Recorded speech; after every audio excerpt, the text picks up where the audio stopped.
today on Jeff's podcast.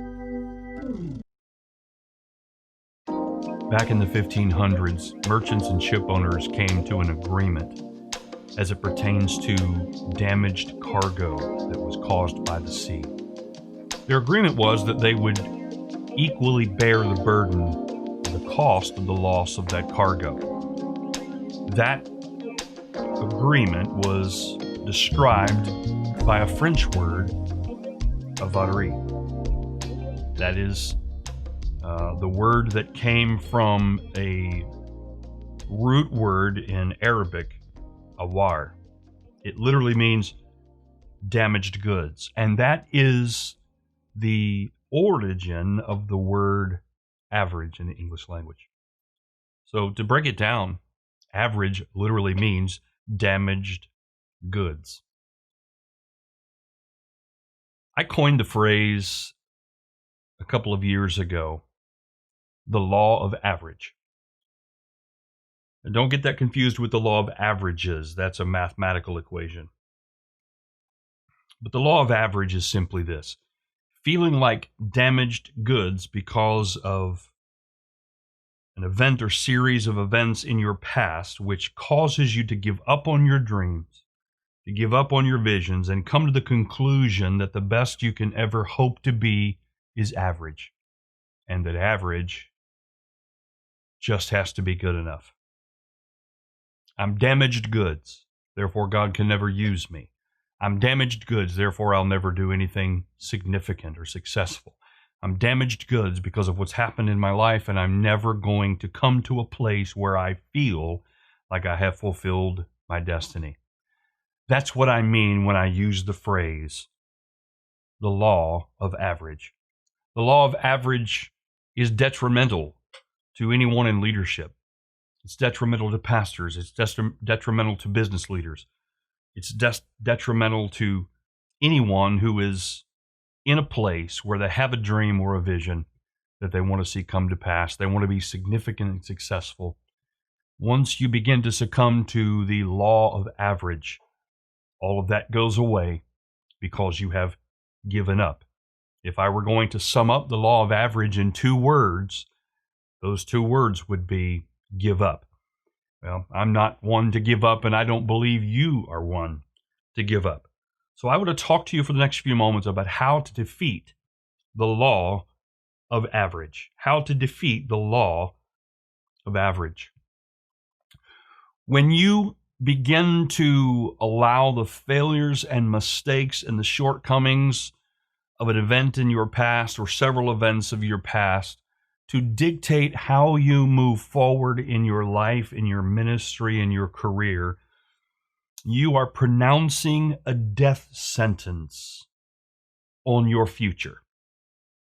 Because the law of average is deadly.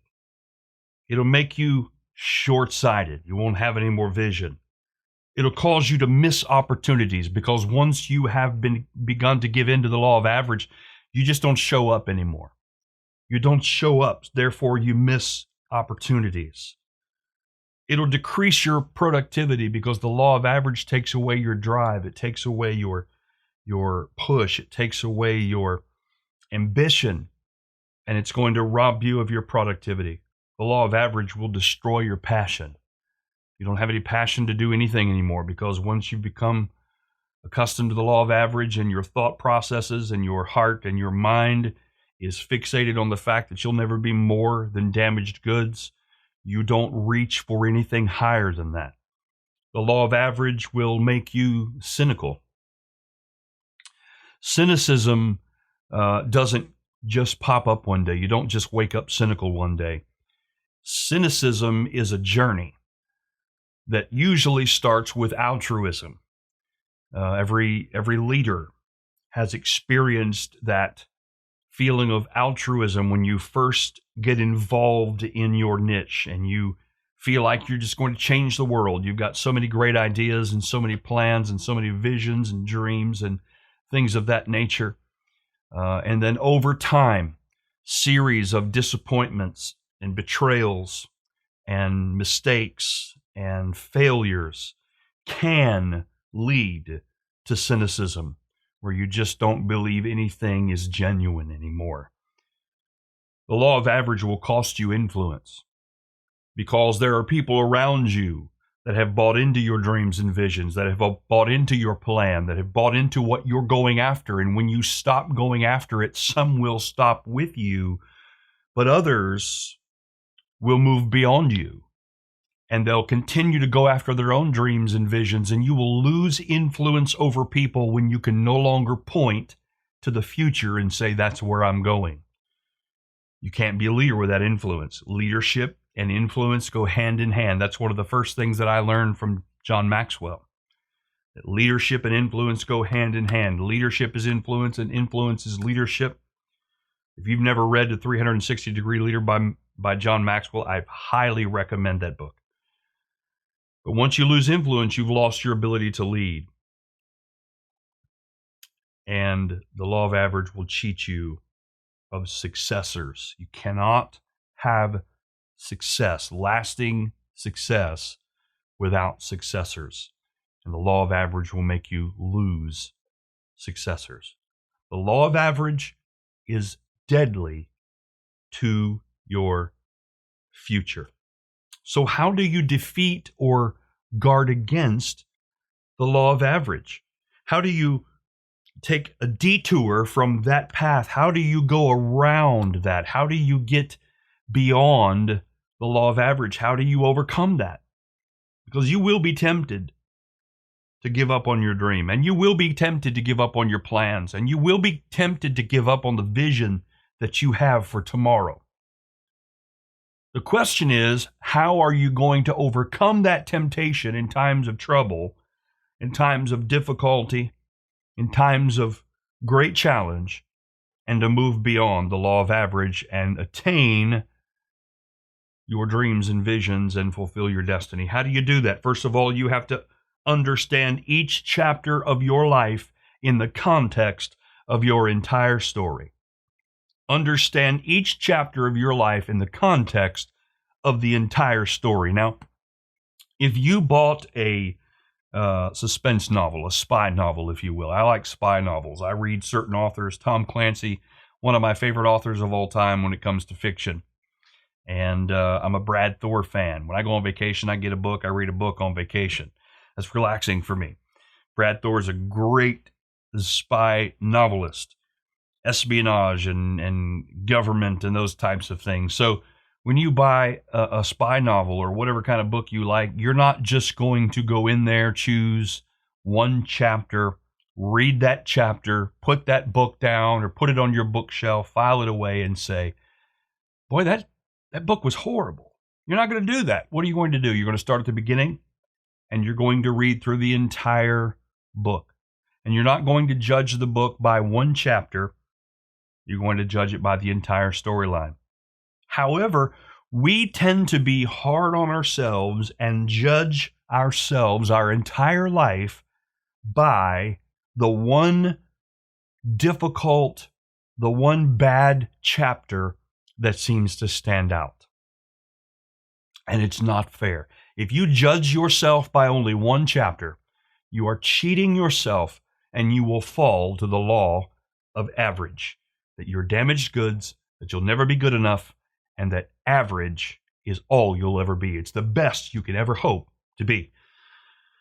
So you got to understand your story in the context of the entire story, not just one chapter.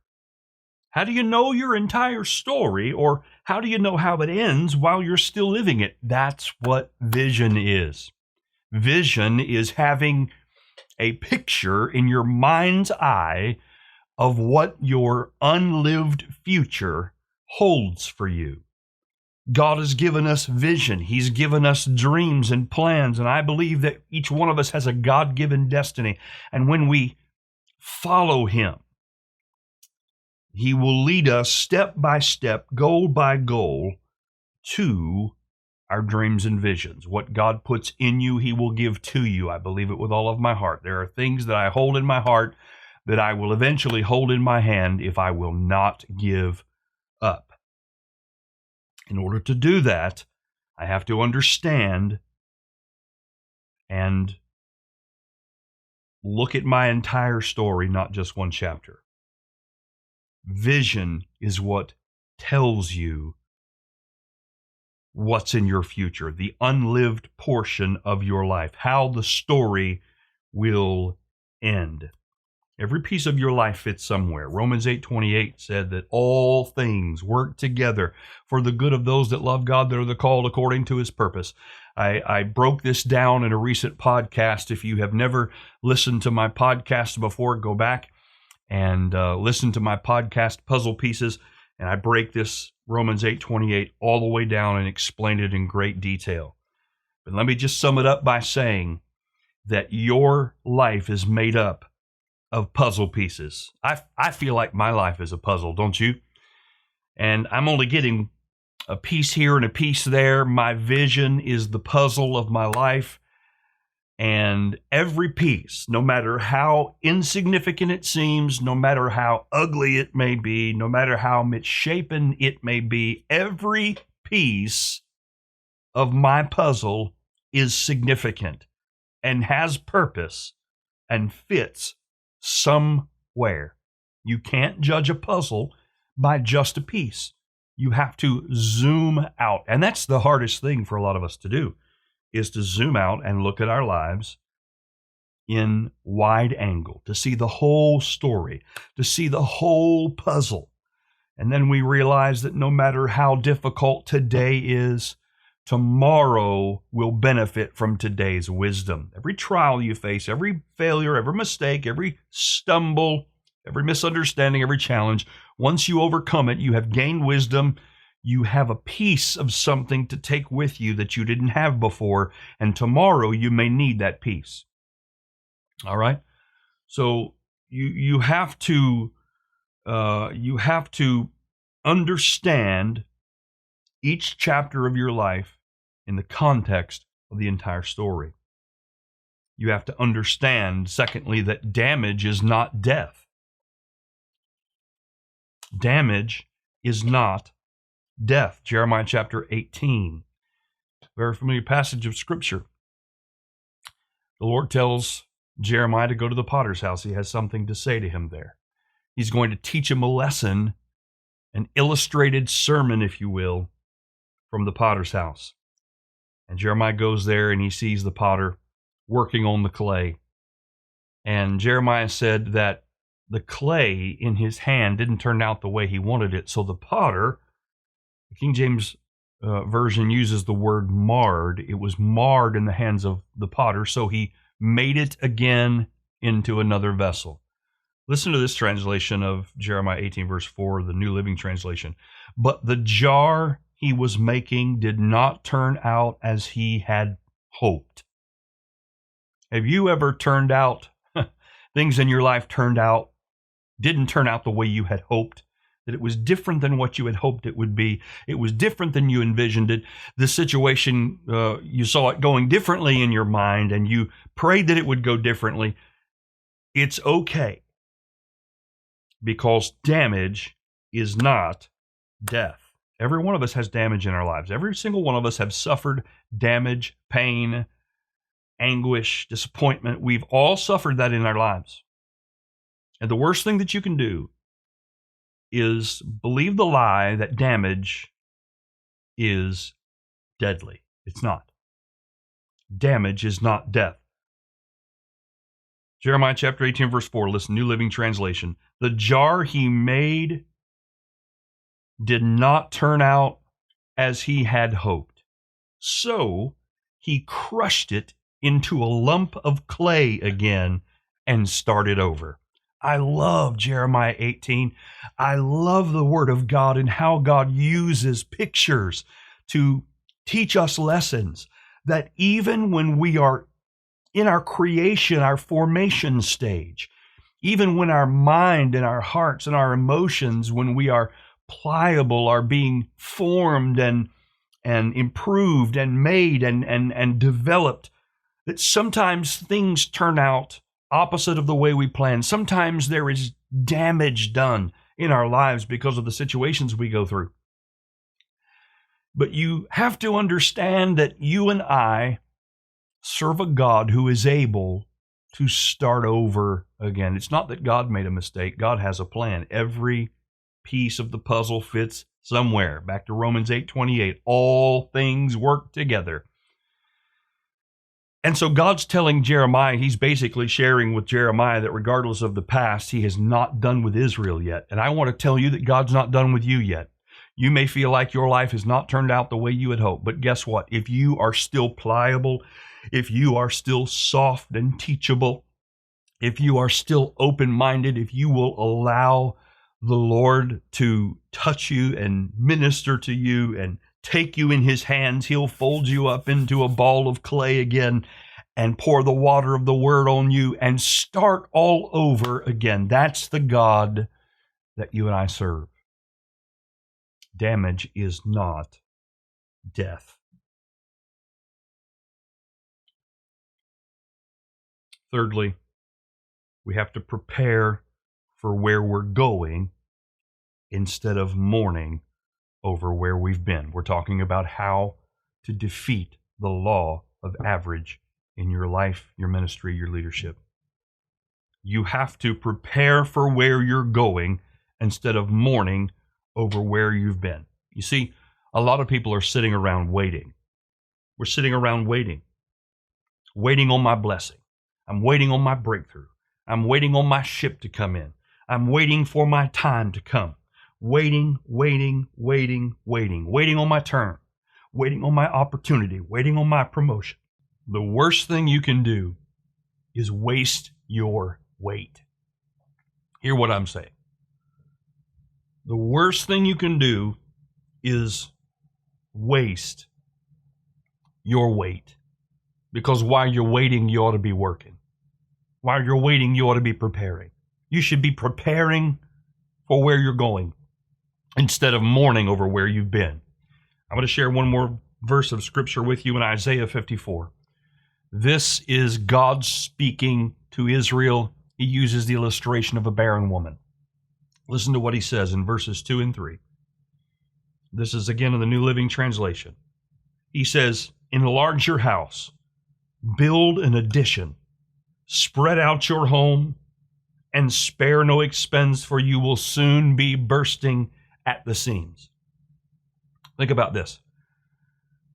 This prophecy through Isaiah to Israel is this: like a barren woman who's been praying for a child, who's been praying to give birth. Sing, barren woman, build onto your house, make preparations, enlarge your territory, for I'm going to fill it with children. What's God saying? He's saying, while you're waiting on me, prepare for where you're going instead of mourning over where you've been. Now, you can either sulk and cry over spilled milk and obsess about the pain of yesterday and relive all the mistakes and the missteps and the failures and the disappointment and the betrayal of yesterday, and you'll be a miserable person. Or you can occupy your time, the waiting. Don't waste the wait, but work for where you are going instead of mourning over where you've been. Work for it. You may not have the children, but build a house on and make it a nursery. This is what God was saying to Israel. And I believe he's saying that to us. You have dreams and visions and plans that have not come to pass yet, but don't succumb to the law of average. Don't give up on your dreams, though you haven't seen it yet. Trust me. Trust me to bring to pass what I've placed in your heart. The seed that I've planted, I'm going to bring it to pass, and it will bear fruit. That's what God's saying to you and I. So instead of sulking over it, instead of mourning over where you've been and the failures of yesterday, prepare for where I've shown you that I'm taking you. You may not have that business yet, but start looking for office space. Get a logo. Make a website. Prepare for where I'm taking you. I believe that if God has shown you just a window into your tomorrow, it is enough vision to help you to press and push and prepare and make ready for what God's going to do in your life. That is how you defeat the law of average. The law of average is the first step in the cycle of burnout, by the way. If you read in my book, Restored, which is where the law of average, where I originally published this thought, the law of average, I'll walk you through the 7 steps of burnout. But this is the first step. If you can defeat the law of average, that thought that you are damaged goods, and give up on your dreams and plans and give up on your future and come to the conclusion that you are the best you can ever hope to be is average, damaged goods.